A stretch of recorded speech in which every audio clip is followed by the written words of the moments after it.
On January 13th, 2010, in a middle-class neighborhood in Conyers, Georgia, a small town in the Atlanta metropolitan area, a young girl waved down a police car for help.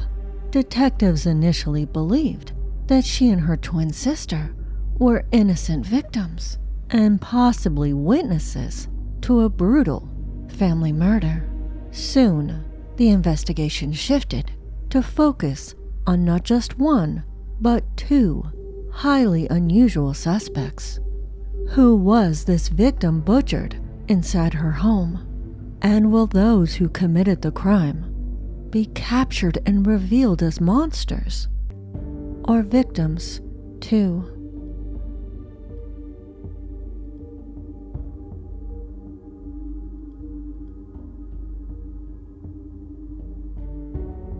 Hello, and welcome to Shades of Murder.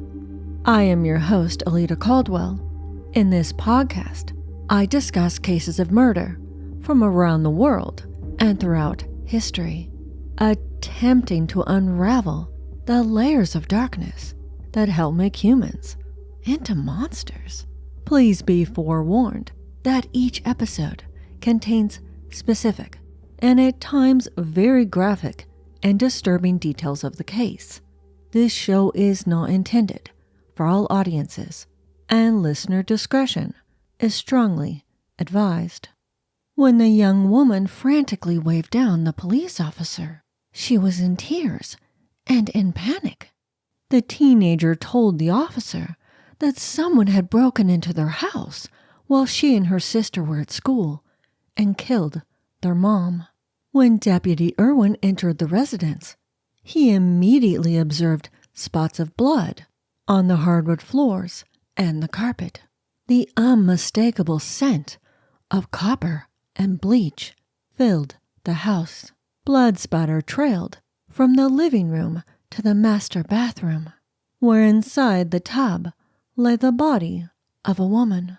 The victim was completely nude, slumped over the side in a blood-drenched tub. Detective Sergeant Ken Swift was one of the first officers to arrive at the scene. There were obvious signs of violence upon entering the residence. Chairs had been knocked over, and pieces of shattered vase lay on the floor. He didn't observe any points of forced entry. This did not appear to be a break-in. This was a clear crime of passion. The victim was identified as 34-year-old Nikki Whitehead. Her 16-year-old identical twins, Tasmiyah Janisha and Jasmiyah Kanisha, had reported the crime. Officers noticed a set of bloody footprints at the front door. They were later confirmed to be the victims. This implied that she had attempted to escape her assailant at least once. In fact, officers learned she had made it all the way to a neighbor's house. While later interviewed by the police, the man said that someone was frantically knocking and ringing the doorbell in the early morning, crying desperately for help. But it was very early, so he ignored them and went back to bed. As the twin teenage girls were placed back in the patrol car to be brought into the station for further questioning, Detective Swift observed some bizarre behavior. One of the twins, Tasmiyah, was biting down on her own arm really hard. When he stopped her immediately from biting herself further, he asked her what she was doing. Tasmiyah claimed it was an old habit of hers, something she did when something bad or upsetting happened. During the interview, both girls were visibly distraught. Jasmiyah cries hysterically, almost to the point of not understanding any of her words. She is the one who found her mother dead. There was blood all over the floor, and she admitted to officers that she touched her mother. Tasmiyah told the officers that she heard her twin sister scream, and that's when she noticed there was blood all over the floor. She described to the police how there was a line of blood like so, like someone had dragged her in there, like it is on TV. When the twins were left inside the room, officers watched as the sisters comforted each other, crying out for their grandma and mama. Jasmiyah is seen giving her sister a kiss on the cheek. Captain Jackie Dunn was heartbroken for the two young girls who had been witness to a horrific crime scene. When he asked them if there was anything he could do to help them to make their pain a little less overwhelming, the girls immediately perked up and asked if they could watch some CSI. Now, granted, it is a little bizarre of a request, considering they had just found their mother brutally murdered inside their own home. But that is not a telltale sign of premeditated murder. Maybe it was merely their favorite show, something they turned to when they wanted to escape. Or maybe the detectives were on to something much more sinister. The lack of emotion and absence of fondness the girls expressed toward their mother is what really led the police to suspect something wasn't adding up about what the girls had told them. The sisters stuck to their story, but gradually inconsistencies began to surface. The girls were both wearing gloves, which wasn't particularly strange because it was a January morning or even in the afternoon in Georgia. It could be cold enough to wear them. But since they were now indoors, officers requested that they be removed. When they did, detectives noticed potential evidence of defensive wounds. On their hands were visible scratch marks, and fresh cuts and bite marks covered their arms. The twins swore that it was from their fighting each other, and the bite marks were self-inflicted, just as Tasmiyah had demonstrated in the back of the patrol car. Both Tasmiyah and Jasmiyah became increasingly more stubborn and began to become defensive, even hostile, as the officers continued to question their story. Then officers wisely decided to split the sisters apart. When Tasmiyah was placed in a separate interrogation room, officers watched as she blatantly interacted with the camera. She was clearly aware that the detectives were watching her every move. In a low, fragile voice, she is heard mumbling, "Can't eat, Mom's dead, stupid scratch, gonna blame this whole thing on me, over a stupid scratch." She stares down at her hands and says a prayer. "Please, God, I'm really hoping they catch this person." Be careful what you wish for. Meanwhile, crime scene investigators discovered several alarming things. Stuffed inside the washing machine, they found bloody clothing. A pair of shoes had been pushed back to the far side of their closet. Inside Tasmiyah's bedroom, placed inside a shoebox, were bloodied brown shoes. More disturbing is what they located inside the toe of the boot, a tissue. When analysts unwrapped the tissue, they found a clump of hair. During the investigation, forensic investigator Dunn discovered the girls' diary. They used it to communicate their thoughts and share their feelings with one another. Visible handwriting distinctions between the two sisters were obvious. In one entry, a twin would make a statement or write how they were feeling, and then the other sister would reply. One particular entry made Detective Dunn's blood run cold. The entry read, and I quote, "It hit me hard last night, too. We've got to get rid of her." Next to it was a written response, which said, "I know that's what I think also. She has got to go, ASAP." Despite the ominous traces and potential signs of premeditated murder, Everything the officers had was purely circumstantial. They had no indisputable evidence that the twins were involved in their mother's vicious death. So the police had no other choice but to release them into their great-grandparents' care. Now sophomores at Tucker High, the girls were thriving once more. They had a rich social life and even attended prom. Meanwhile, detectives began to unravel the truth behind the girls' stories. The girls had told the police they had missed the bus that morning, so they had to walk to school. It was around 7:30 a.m. However, CCTV footage pulled from a nearby gas station showed that the two girls approached the area and accepted a ride from a stranger to school. Cameras showed the twins arriving at their high school around 10:30 a.m., which was more than 2 hours later, the girls had told the police. An autopsy performed on the victim, Nikki Whitehead, would reveal signs of extreme violence the young mother had endured. The medical examiner estimated that the victim had been stabbed approximately 80 times. The deep wounds were primarily focused on her lungs, jugular, and the back of her neck. That particular area of her neck was so severely wounded that her spinal cord had been severed. Analysis performed on the victim's teeth matched the bite mark on Tasmiyah's arm. What was even more disturbing was how the examiner found a piece of hair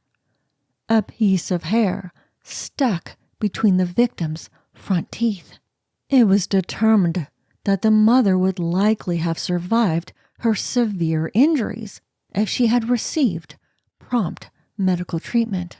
4 months after their mother's horrific murder, a warrant was issued for the twin daughters, Tasmiyah and Jasmiyah Whitehead.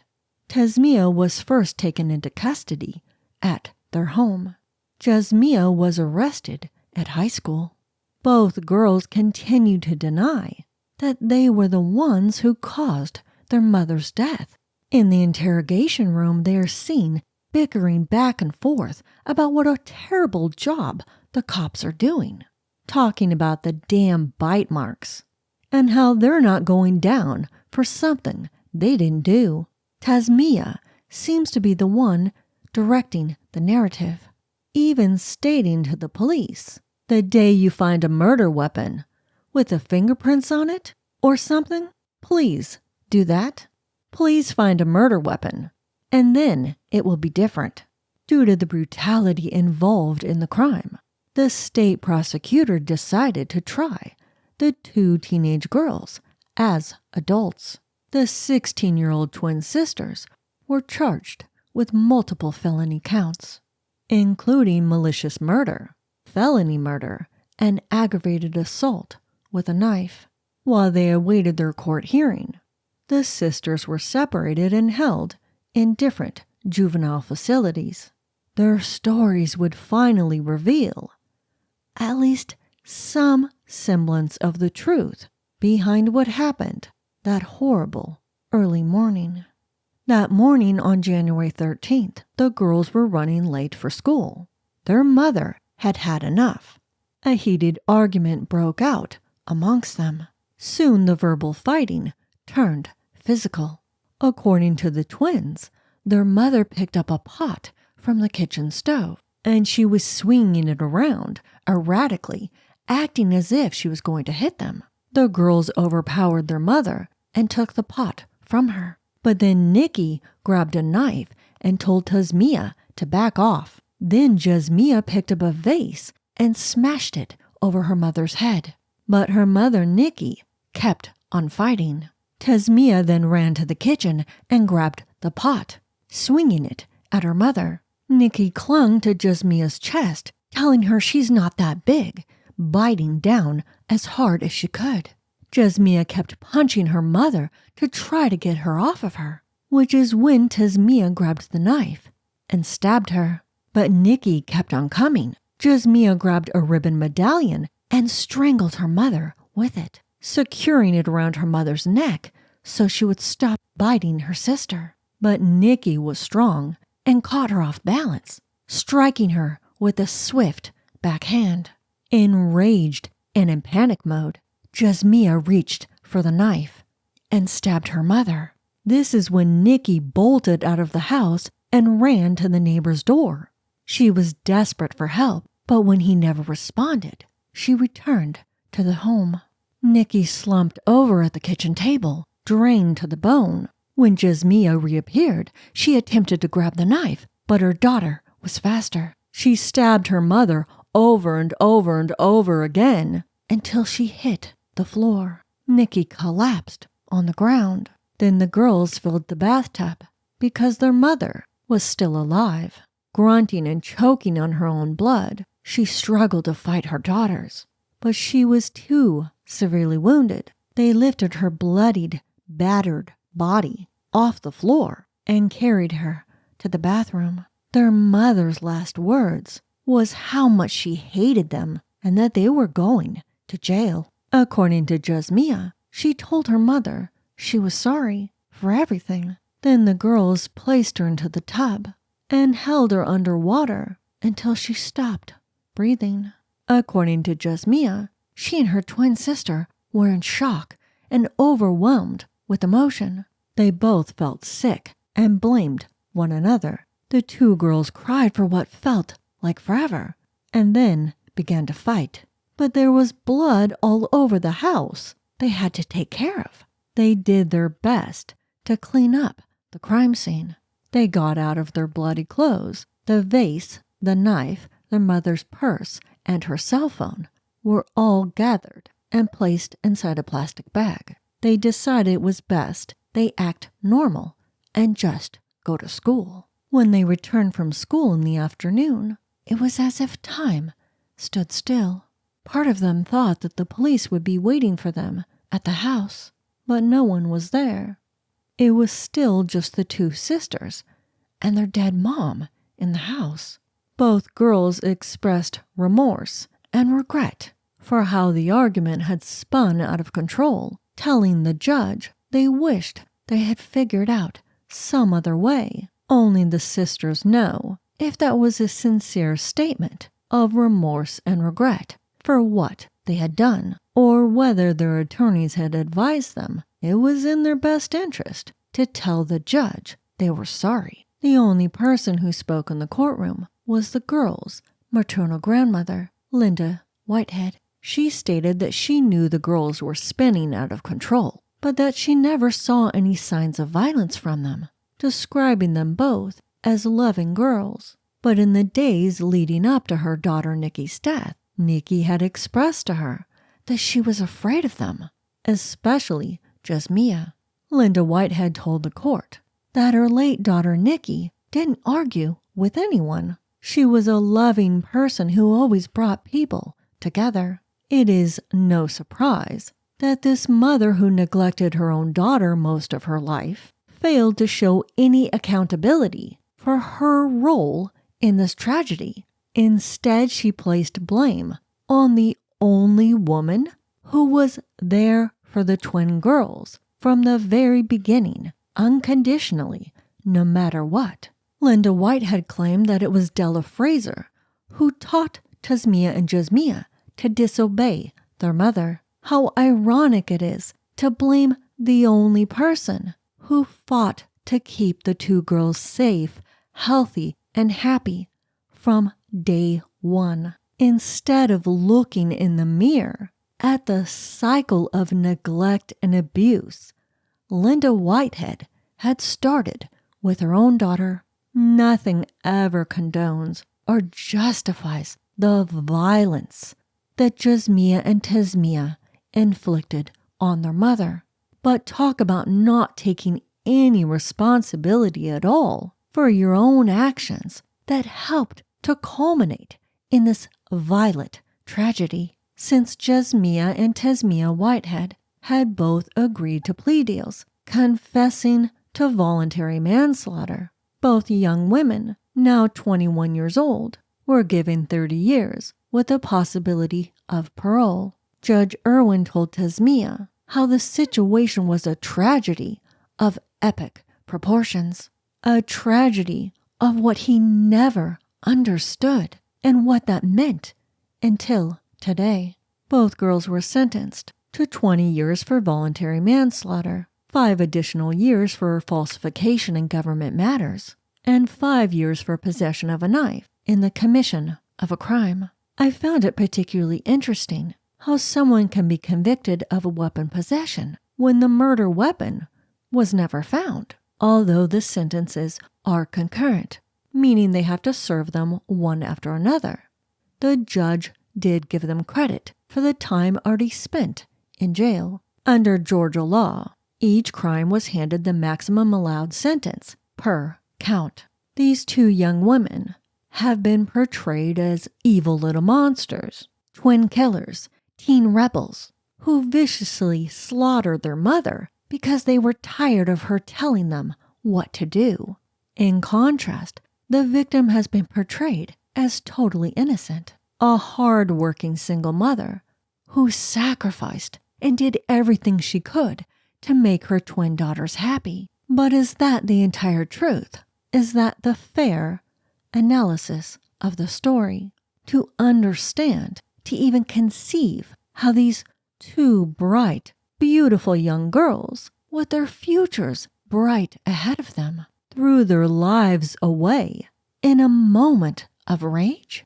One must know their story. What are the events that led up to the brutal violence they perpetrated that grisly morning? Were they psychopathic brats who decided to get rid of their mother, who was controlling them and telling them what to do? Or were they victims of a system, once given a life of peace and possibility, only to be returned to the place they believed they had finally escaped? Listen to their case, and you decide.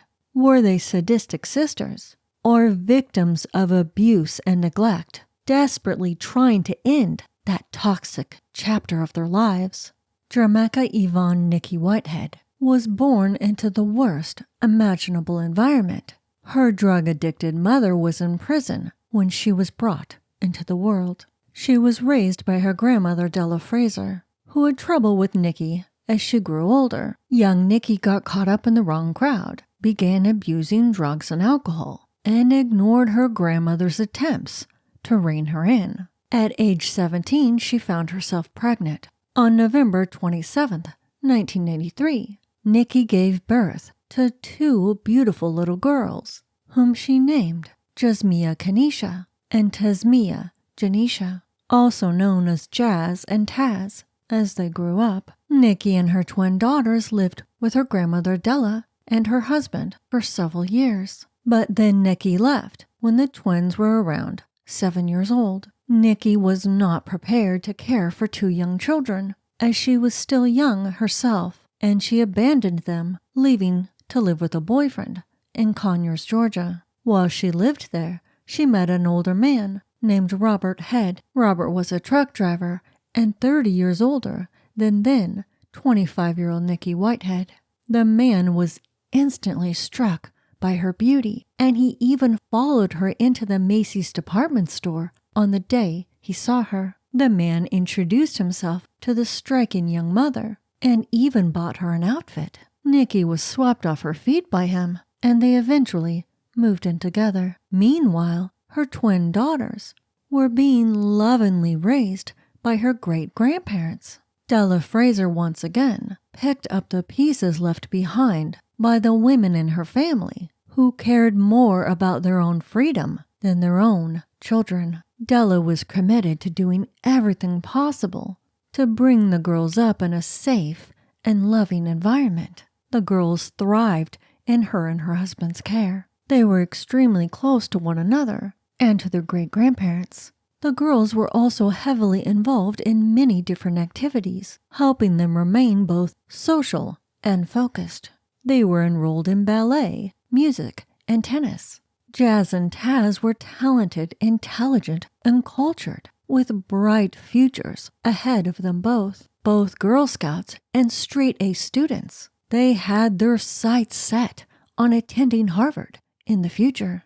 According to their great-grandmother Della Fraser, neither of the girls caused any trouble. However, there were conflicting reports that, at least according to Nikki's friends, at one point Della had to put a padlock on her door to prevent the girls from stealing from her.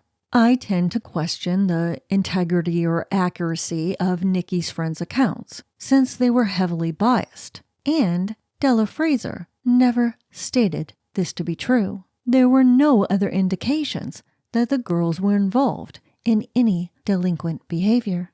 But then, everything in their positive, enriching lives changed when their mother, Nikki Whitehead, returned in 2007.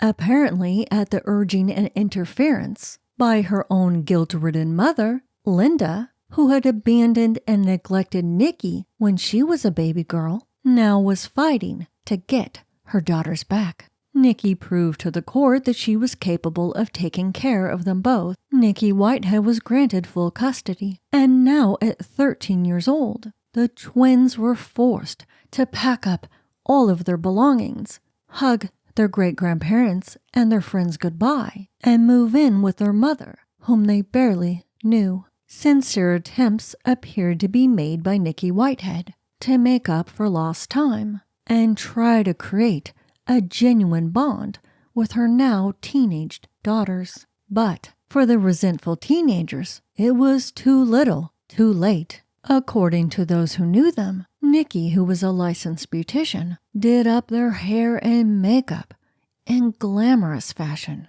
enrolled the twins in dance and music classes, like they had been when living with their great-grandparents. But no matter what she did for her daughters, the twins resisted bonding with their mom. The once very accomplished and grounded young girls became a nightmare for their mother. They fought her at every turn and began exhibiting defiant and delinquent behavior. Accusations were made that the teenage girls were smoking weed and having sex. They considered this accusation or criticism of them to be very hypocritical, since their mother was known for smoking weed and had multiple relationships. The girls' rejection of her and her rules would soon escalate into violence.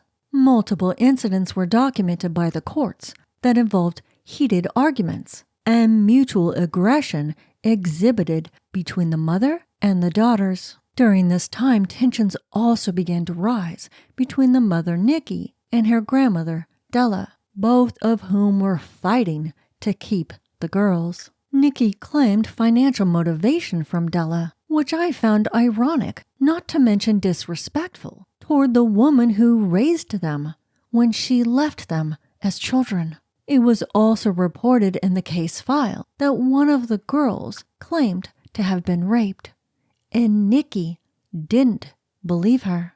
In 2008, based on testimony provided by one of the Whitehead's neighbors, who claimed after the fact that they felt something terrible was going to happen in that home, she heard screams and shouting coming from the residence. All of a sudden, Nikki emerged from the house. She was crying, hysterical, on the phone with 911. It was the second time that day. When Officer Scruggs returned to the scene, Nikki showed him scratch marks across her neck and chest. She claimed that her daughters had attacked her after the police had left earlier that day, but the girls swore that the attack was initiated by their mother once the police left. But strangely, the police noticed neither of the girls had any marks. Officer Scruggs didn't believe the twins. Both young girls were brought into custody and charged with battery. Over the next few years, the girls' lives and their mothers were full of juvenile court hearings and counseling sessions. They went through 6 different family counselors. According to one of the court counselors, no one in the family would take responsibility for their actions, including the mother, daughters, and the great-grandmother. They all appeared to thrive in chaos, and no adults had properly guided and instructed the girls. The judge came to the conclusion that based on the violence and toxic environment that erupted with the girls living with their mother, the great-grandmother Della Fraser should resume their custody. The twins were re-enrolled at Tucker High School in Clarkston, and life for them returned to positive and fun times. The twins barely spoke to their mother and barely even mentioned her. According to Nikki's friends, the opposite for her was true. She discussed her daughters frequently and even spoke about how she was afraid of them. She was concerned about what they were capable of doing to her. She didn't understand why they had turned against her and feared what they were capable of. Unfortunately, by the time the twins were returned to live with their great-grandparents again, trouble now seemed to follow. They ran away from there several times and began skipping school. The twins Jasmiyah and Tasmiyah were once again in juvenile court, and a judge would send them back to their mother, Nikki Whitehead. Jasmiyah, in the hallways of the court, was overheard saying to her mother, "If I have to go live with you again, I'm going to kill you." This was only a few weeks before Nikki Whitehead was brutally murdered.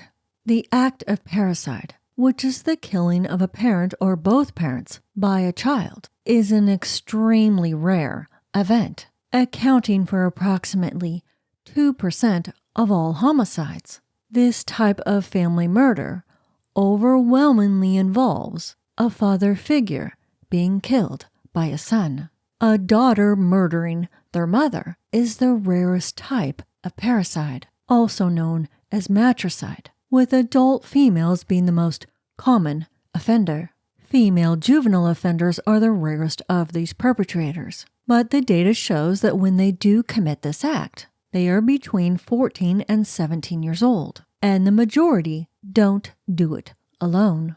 The research on matricide shows that the primary motivator for a female juvenile offender is the escape of abuse and neglect by their parent. In a moment of desperation and rage, they seek to end the cycle of violence. However, matricide can also come from an individual who is inflicted with an antisocial personality disorder or some combination of mental health conditions. Of the most vulnerable are single mother households. I won't go into further depth into this element of the case because I have covered it explicitly in several episodes. The most recent episode being number 65, Did She or Didn't She? The Case of Virginia's Nora Jackson. The main reason I selected this case was not because of the shocking gender and age of the offenders, but because they were twins. There is something especially unnerving, horror-like creepy, to think about a mother being brutally attacked and murdered, not just by your own children, but by two children who look the same. While researching this case, I was really surprised to learn that twins who kill are not as much of an anomaly as one may think. Twins are an exceptional creation. There are identical twins, also known as monozygotic. This occurs when an egg in the womb splits into two, resulting in shared sex and identical DNA. Fraternal twins, also known as dizygotic twins. Fraternal twins, also known as dizygotic twins, are the result when two separate eggs are fertilized by sperm. This is why fraternal twins can be different sexes, and they only share 50% of the DNA, which is no more or no less than other siblings do. Anyone who has personally known twins, especially if you're friends with them and are around them in social situations, have bared witness to their unique, almost peculiar and surreal connection. They are their own people, of course. They have their own personality traits and characteristics and interests, but they tend to communicate and express themselves toward one another in ways that, unless we are a twin ourselves, can't possibly grasp. There is an unspeakable, indescribable closeness that is unlike any other relationship. Most of the time, this is only a positive thing. But there are times when that closeness, that connection, can become the darkest of bonds. When one or both engage in crime, especially of a violent, even homicidal nature. The concept of twin studies is nothing new, recorded since around 1930, unfortunately intimately associated with Nazism and their horrific experimental trials. Twins in science have long been a source of fascination. The most intriguing findings that have been supported by worldwide studies have shown both a significantly higher criminal concordance as well as law-abiding behavior shared among identical twins in comparison to fraternal twins. Research on criminality has shown a strong correlation between biology, genetics, and environment. Twins are a unique and particularly fascinating area of study because of their shared DNA, almost identical. It is almost 100% identical. I say almost because the tiny difference, which are often a small amount of unique cell mutations amongst billions of genetic markers, but standard DNA is incapable of differentiating it. Whereas some studies support the theory that identical twins are significantly more likely to engage in criminal or deviant behavior versus that of fraternal twins due to their higher percentage of shared DNA. Other scientists believe this is more of a reflection of their shared environment. There is also the theory of a shared identity and extreme attachment to their twin, which can result in what is known as identity confusion.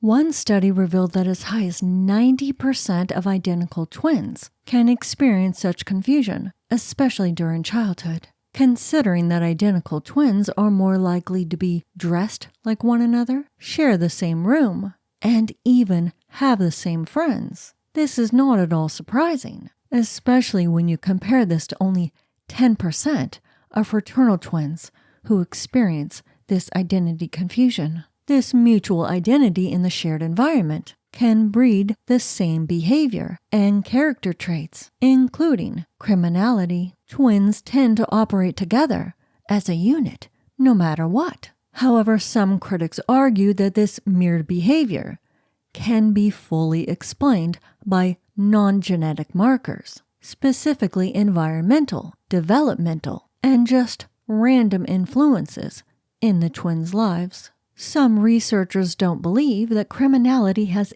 anything at all to do with genetic background. What is very interesting to note is that case studies of identical twins who were not raised together have shown separate incidents of criminal or deviant behavior without any interaction or knowledge of the other's crimes. Based on the findings of the Minnesota study of twins reared apart, which some may claim to be biased, this theory has been strongly supported. The study, which began in 1979, included 100 sets of twins raised by different families. Over more than 2 decades, the twins' habits, behaviors, and even career paths were followed and analyzed. The results were fascinating. They revealed that identical twins not brought up together were about as similar as twins who were raised in the same family house. Again, this study was viewed with scrutiny by some critics, who noted that some of the participants weren't separated immediately at birth, or some of the twins had discovered and began interacting with each other over the years. However, this doesn't dispute the theory that genetics is stronger than any environmental factor, at least when it comes to shared personality traits and characteristics. The most famous twins of the Minnesota study were known as the Jim twins. James Lewis and James Springer were separated when they were only a few weeks old. They reunited at the study in 1979 when they were 39 years old and the scientists were astonished to learn how similar the men were. The brothers closely mirrored one another. They both suffered from tension headaches. They also shared the exact same vices and habits, like biting their nails and smoking Salem cigarettes. What was even more peculiar is how they drove the same kind of car, and they had been vacationing at the same beach in Florida for years. For the past 11 years, since they were 9 years old, 759 sets of twins from different ethnic and socioeconomic backgrounds have visited the lab of Laura Baker, professor of psychology at USC, also known as the Southern California Twin Project. The study focused on the roles heredity and the environment play in producing delinquent behaviors in both fraternal and identical twins. The research analyzes the differences between environmental and genetic factors in delinquent behavior. The study examines how social and biological factors can cause antisocial traits. For children as young as 9 or 10 years old who exhibit antisocial traits, studies have found a strong genetic component. Each twin is given 8 to 10 different tasks to induce some kind of stress-based reaction, whether it causes them to make a prompt decision or induces an emotional reaction.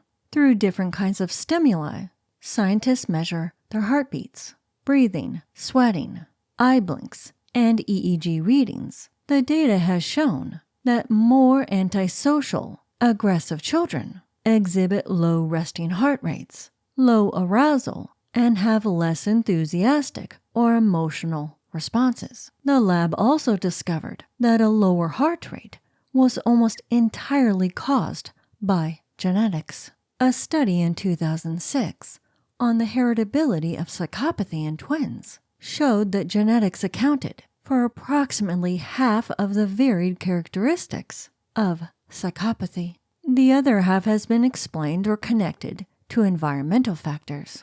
Now, of course, it is not necessarily true that because one twin is a psychopath or afflicted with any kind of mental health disorder, that the other twin will be inflicted with it too. However, since they essentially share the same DNA, they also share the same inherited vulnerability. Add in the same toxic environment, and you end up with a double disaster. However, there is a growing body of research that supports the interaction between genetics and environmental factors, in which psychopathy may be a reflection of how the two interact. There have been 12 known cases of homicide committed by twins, specifically by identical twins in the United States and the United Kingdom. The Whitehead sisters are the only females on the list. As far back as the late 1800s, Albert and Ebenezer Fox, who were known poachers in England, became one of the primary reasons why the police decided to use fingerprints to help identify criminals. Ronnie and Reggie Cray were notorious gangsters in London in the 1960s, who committed a string of murders, arsons, and robberies. In 2003, Daniel DeWild of Colorado enlisted the help of his twin brother to murder his wife. Just this year, identical twins in Texas were arrested for multiple murders. Perhaps the most fascinating twin killers in history were Stephen and Robert Spahowski of New York. Stephen was the first to commit homicide. He bludgeoned and stabbed a bar owner in 1971, 47 times.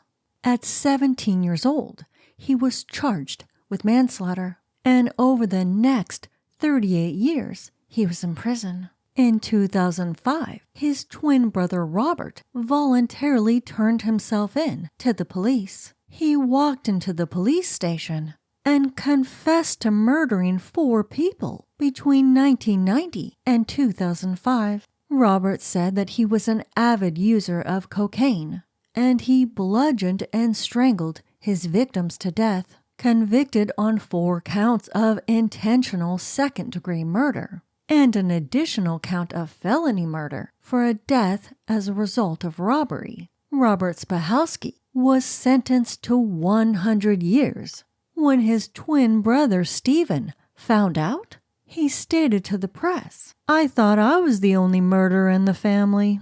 So you may be wondering, whatever happened to Jasmiyah and Tasmiyah Whitehead? Both women have reportedly been model inmates over these years. They were first eligible for parole in 2017, but were denied. Jasmiyah Whitehead was named valedictorian, along with 18 other women. They made history as the first group of Georgia inmates to graduate from high school from a state prison via a charter school. Jasmiyah Whitehead is currently being held at Metro Transitional Center in Atlanta, Georgia, where she awaits re-entry into her community. Her twin sister, Tasmiyah Whitehead, has been assigned a tentative parole month in August 2026. I wonder if they will reunite once they are released, or if there is some restriction on their parole that they not be in contact with one another. Have they been allowed to connect at all over these years as they grew up behind bars? Or perhaps they have realized that their closeness was the most toxic element of all that led them to that bloody, destined morning when they stabbed, strangled, and drowned their mother to death together. Thank you so much for listening to the fascinating tale of Jasmiyah and Tasmiyah Whitehead of Georgia. If you have any questions, comments, or ideas for future episodes, I would love to hear from you. Please reach out. You can find my contact information in the episode description. If you enjoy the show and would like to support it, please make sure you are following or subscribed on your listening platform of choice. Leave a rating and a review. Your feedback and support makes all the difference in the world to me and the show. Thank you so much. Until next time, stay safe and watch out for shades of murder happening in the streets, next door, especially inside your own home. Shades of Murder is created, researched, written, and edited by Alita Caldwell. Original music Stranger, composed by Stereo Code.